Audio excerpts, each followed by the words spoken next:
You're listening to What's Hot on NCCU AudioNet. It is What's Hot with Shamai Cook. I am Shamai Cook. I got my guest co-host Xavier Kelly in the building. How you doing, ZK? I'm great, man. All right, and I'm good. I'm good as well. And we got a special guest in the building. You may know her as the advisor for the Sisters in the Mac, and she is a beloved mentor and so much more. It's Miss Tyaisha Troy. How you doing, Miss Troy? Let's give her a clap off. Hey, yes. everybody. Yes. Thank you so much for coming on, Miss Troy. How are you doing today? I'm doing wonderful. Thank you for having me out. This is a cool setup, man. Yeah, we try. We're a little budget show that could. We're the little engine that could.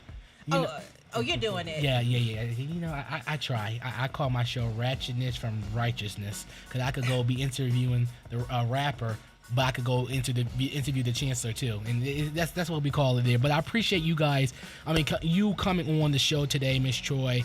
Let's just start here. Before working at NCCU, you worked in a lot of corporate places. Talk about your transition from working in corporate America to university at an institution.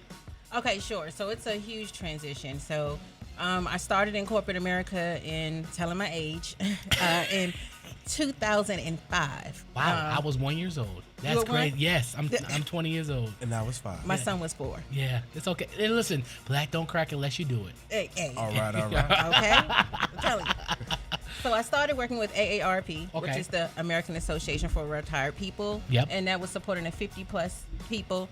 And that's where I got a lot of my skill set, got my first mentor. Her name was Elizabeth Clemmer. She took me under her wing. She was the director of the Public Policy Institute. And then from there, I went to Lord Corporation. Okay. I've worked at Department of Health and Human Services. I've also worked at Blue Cross Blue Shield. And so with corporate is a little bit more lenient as far as it's private. So there's not a lot of stipulations, I'd say, like working with state government. There's rules and regulations that you have to follow. But with those private institutions, then it's pretty much whatever they say. But I would say the skill set just definitely equipped me to be able to come here. Wow. Okay. Now, when coming here at North Carolina Central University, it was right in my niche because I was used to working with young people. Gotcha. Okay. It's kind of my passion, always working with women. Just coming with a story kind of from a Cinderella story that I have now. Mm-hmm. And so I started working here, and it just kind of was, I'm not going to say it was easy because it had its own challenges, but I would say corporate kind of equipped me for here. It was more professional development. Gotcha. A lot of opportunities to grow. You have a degree from Central and UNC Pembroke, right? So the Pembroke is coming up. Yes. The Pembroke is so you're in grad school right now. Yes, at UNC I program. am. How is that going? Talk about the differences of culture of going, from an HBCU to a PWI. Well, Pembroke is predominantly Native American, I heard. Yes. Yeah. So how's that culture aspect? Oh, it's definitely different. Okay. It is definitely different. It has pros and cons, but let me tell you. Okay. For all y'all out here watching, if you're going straight to grad school, just go. Okay, why is that? Why you say that? Oh, because now I have all these master roles. I'm adulting, right? It's like I got this full-time job. I'm married. I have a family. I have a band. I have a lot of different things going on. And so school needs to be a priority. So it's really hard to balance. So, and it causes a lot of stress because I have to give a lot of attention to schools because I'm getting my master's, but at the same time, all these other roles require all of my attention. So before you gain all these master roles and really start adulting, then I say just go and get your master's so you can just completely focus on that. We're still here with Miss Tyaisha Troy. What you got for me, ZK? I got questions for you, Ms. Troy. I got a few questions. Okay. What is one thing North Carolina Central has taught you as a staff member? I would say to be resilient. Ooh, okay. Elaborate on that. Why? Why you say that? So, resilience is all about bouncing back. Okay. And sometimes, working with state government, and I guess maybe because tomorrow's my last day, I can just kind of talk. Yes. But, so there's a lot of things sometimes that you want to do, especially when you're student-focused, student-first, like how my department is with the Men's Achievement Center. Got you. I'm the data administrative coordinator. I work with data. I work with the grant, but my sole focus is the students. My sole focus is the students' priority, academics, social, emotional. all of that. And so it's a lot of things that we want to do for the students, but sometimes it's challenging to get things done. So it's really hard when you have a plan and an idea that you know is going to work, but it doesn't go through. You know, it's really hard, especially when you put a lot of work and dedication into it. And it's kind of like, no. So you got to learn how to bounce back. You got to learn how to find another way to get things done. So there's been a couple of instances where, you know, I've had to learn, you know, that resilience, but you just keep going. I mean, I wouldn't trade it for anything. Like, I love North Carolina Central University. Okay, as you should. HBCU all the way. Yeah. Yes. Okay. You know, you were. Correct me if I'm wrong, but you created the Sisters of the Mac, correct? Yes. Mm-hmm. Why was it so important? You know, because people would say, "Oh, why is there a Sisters of the Mac when there's a women's center?" Why was it so important to create this organization for the young woman on this campus? Okay, well, I'm so glad you asked that. So we can just definitely, you know, talk about that and kind of clear the air, because it's two separate things. Yes. For one, the Women's Center is a department. You can't replace the Women's Center. They are the number one department for women here. Mm-hmm. And Sisters of the Mac is a social organization that was created through the Men's Achievement Center. And I can't take all the credit, because Dr. Heath was Dr. Roger Heath. We worked with it together. Mm-hmm. So what a trick that a lot of people don't know, a fun fact, is that the Men's Achievement Center always had a sister group. And, it was, I believe it was like in 2012, 2011, it was called Eagle Sisters. Oh, wow. Yeah. Wow, I did not know that. Okay. Yeah. So elaborate on that. So it was Eagle Sisters, and then I guess somewhere along the lines it was no longer. And so just observing, we always had a lot of young ladies that were always coming into the Men's Achievement Center. Okay. Always coming in, whether they were just hanging out, they were with their friends, or whatever the case. And they wanted something. Mm-hmm. They wanted something, and I wanted to create some structure. You know, while I had all these young ladies here, I was like, I wanted to create some structure. You know, I didn't want anybody just to be, you know, lounging around. I didn't want it to be like, oh, the Men's Achievement Center just has all these young ladies just around. I wanted us to have something of our own, kind of like an organization where we could facilitate relationships, because I was seeing one lady right here and one right here, and they just all texting, looking down on their phone because they didn't know each other. And it's like, okay, talk to each other. Engage with each other. Okay. So it started from a friendship, really. It was a friendship of sisters, and it just kind of grew into what it is now. Wow. Go ahead, ZK.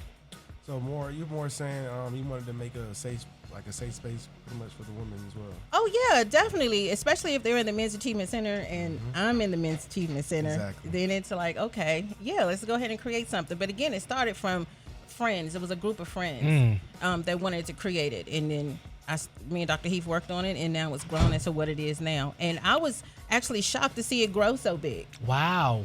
You were surprised. Yeah, I mean, okay, I'm gonna represent the MAC, right? I know the MAC has something special. Yes. You know, but I didn't know that it was gonna grow that big. I just thought it was just gonna be some friends, and we would have an organization where we would do community service and we would do things. But then it just kind of took off. Yeah, it just took off, and I just let it fly, because we Eagles, right? We fly. I feel that comes with everybody. We soar. Buying yes, soar. Thank you. Correction, soar. Sorry, Dr. Shepard. We're not a common barnyard fowl. You're right. Yes. Go ahead. What were you saying, ZK? Go ahead. I felt that comes with like everybody really buying in, and also really what it started with great leadership. So that's great that you started something great.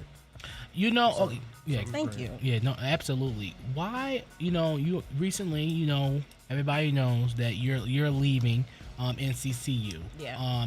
To go. You're gonna work for the Durham County. Mm-hmm. Why was it the time to leave now? Well, this was a really hard decision because this is my home, and it's really difficult. It's challenging to leave something that you've helped to build. But I felt like it was the right time, because this was an opportunity that I just couldn't pass up. Got you. It just had all the things that I had kind of been praying for, the things that I put on my vision board, and it just kind of all aligned. And, I'm one that's by faith. So, like, everything that's for you. And I just kind of have learned throughout these last couple of years, things have been hard, just to kind of let go and let things fall into place. And this literally just fell into place.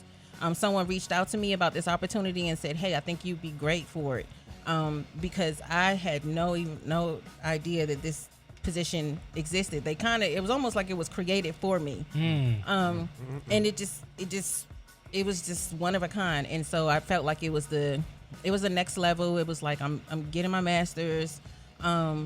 and it allows me to do a lot of travel and a lot of things that I want to do. And I'm still going to be working with youth. So Okay. Won't he do it? Well, you- I'm telling you, won't he do it? Go ahead, ZK. What other questions you got? I got another question for you. How do you think the MAC has affected North Carolina Central through your leadership? So the MAC has had a lot of leaders. I definitely got to give a shout out to Dr. Roger Keith and definitely Mr. Spooner over there holding it down. But I would say what's different with me there as a woman in the Men's Achievement Center, I believe that it added a different tone to the space. So I would say my role, a lot of people call me Mama Troy. You Mama Troy. I love that. A lot of people like call me that. Mama Troy. Wow. You know, kind of adopted it. I kind of have a motherly tone there where I'm kind of guiding them. We have a lot of students that, a lot of young men that may not have positive relationships with their moms or their sisters. And I kind of offer that opportunity for them to get to know a woman and talk and get their emotions out and just kind of give them advice. And then also the nurturing and compassion that I feel that we need. So I feel like the leadership style was more of a compassion that I had there. Not to say that if I wasn't there, it wasn't going to be, but I do feel like just my just me being there kind of changed the dynamics and made it really nurturing and that feeling of home. I understand. I definitely understand. You know, what is the one thing you're gonna miss about NCCU when you leave? Oh my gosh, I'm gonna miss you guys. Oh, Miss Troy. I miss you guys.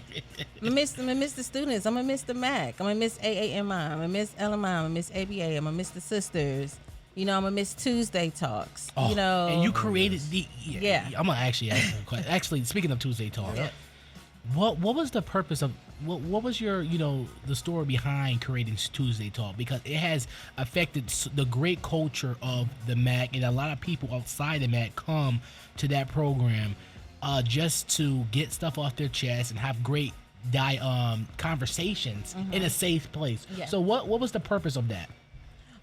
Because college is for critical thinking and higher thought, and so just observing some of the conversations, they were always surface level Gotcha. and superficial conversations. And I'm like, here, we're in college. Let's really dig into it. So Yeah. I wanted to create. It was on Tuesdays. It was something about Tuesdays. I think it was just kind of the name. It could have been any day, but it was just more so facilitating critical thought. I wanted the students to dig deeper, and so that's why we think of topics that really force you to really think and internalize and go inside and kind of,